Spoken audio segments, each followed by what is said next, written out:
En un mundo donde casi todo te genera estrés, es hora de que reavives tu conexión con la naturaleza y te maravilles con la vastedad del cosmos.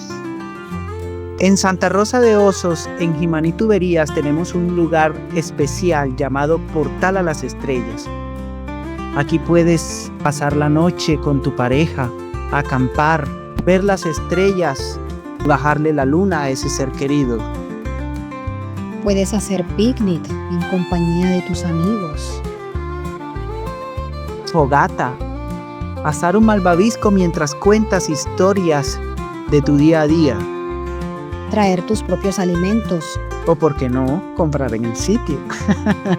Ven a Portal a las Estrellas y pasa una noche inolvidable. Portal a las Estrellas.